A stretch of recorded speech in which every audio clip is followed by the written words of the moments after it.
may isang lalaki sa isang simbahan ang napansin ng isang babae na dumukot sa bag niya, sa sarili niyang bag, at kumuha ng tinapay at nagsimulang kumain. Napansin ito ng isang babae. Sa isip-isip ng babae, ano ba yan? Simbahan ito. Ba't ginawa niyang restaurant?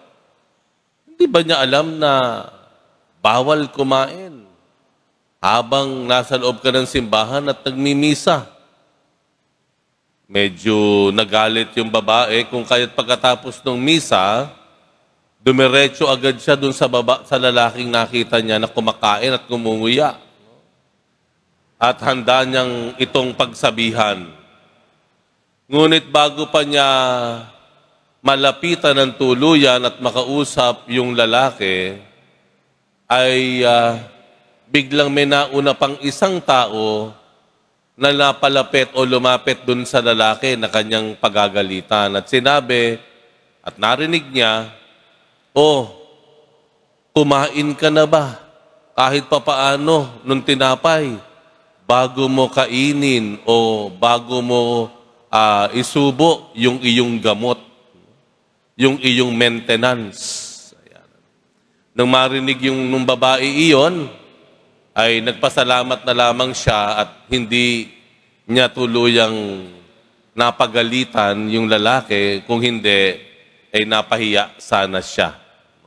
Napahiya sana siya. Ang isang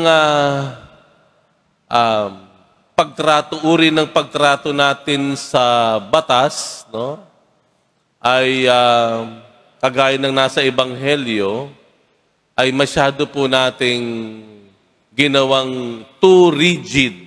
Ayan. No? Masyadong napakahigpit, no, natin sa pagtrato sa batas. Kagaya dun sa Ebanghelyo, si Jesus at ang kanyang mga alagad ay nagsimulang kumuha ng mga butil ng trigo doon sa kanilang nadaanan. At ito ay parang mani na sinusubo nila. Ayan. Nakita ito ng mga Pariseyo at hinarap si Jesus.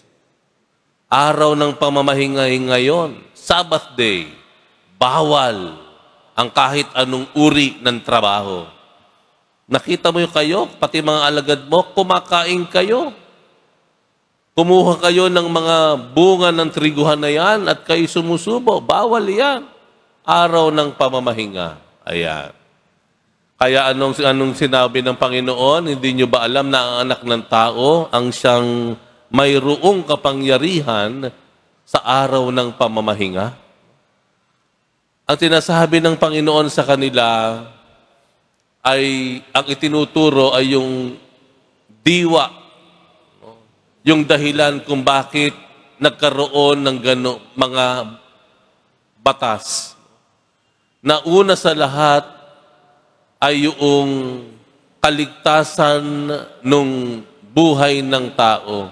Ipinapakita ni Jesus sa kanila yung diwa, the spirit of the law na tinatawag natin. Ano po? Na ang mga batas na ito ay para sa kapakanan, no? Nung kalusugan o kaligtasan ng mas nakararami. Ayan. Yun nga po ang nangyayari lalo pa sa panahon ngayon. Na ang batas ay parang hindi natin sabihin na nating ginagamit nga natin para sa kapakanan ng tao, pero para sa kapakanan lang natin.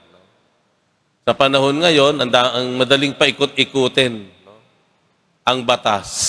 No?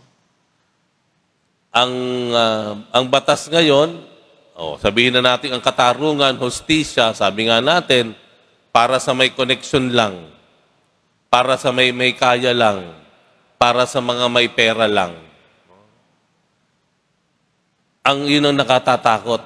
No?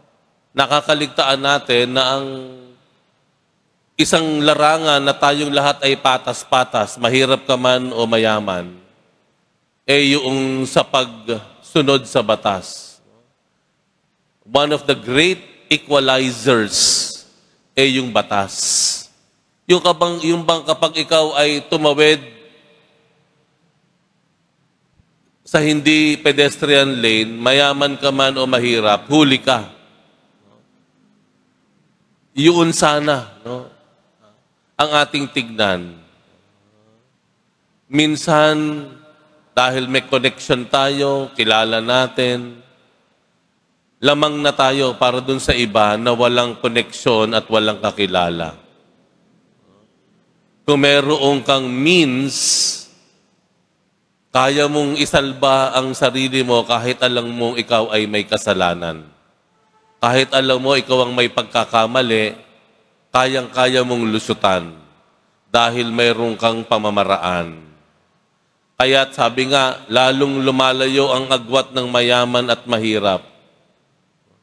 Lalong lumalayo ang agwat ng malalakas at mahihina.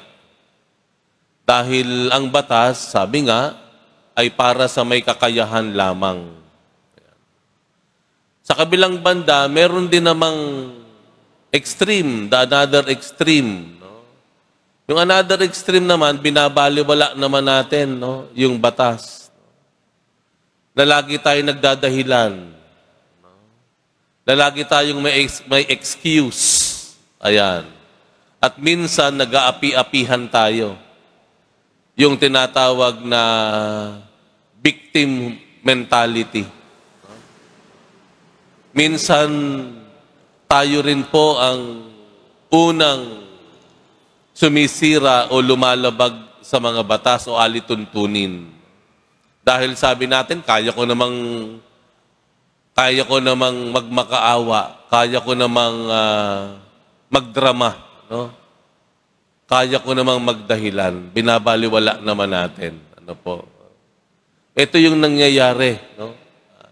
Sa batas. Kaya sa bandang huli, pag nabaliwala natin ang batas, kapag hindi natin nabigyan ng sapat na paggalang at pagkilala ang batas, ang nagiging biktima rin o nagiging napapasama din ay lahat tayo.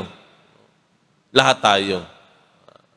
Dahil either inabuso natin yung batas, ginamit sa sarili nating kagustuhan, o totally binabaliwala natin.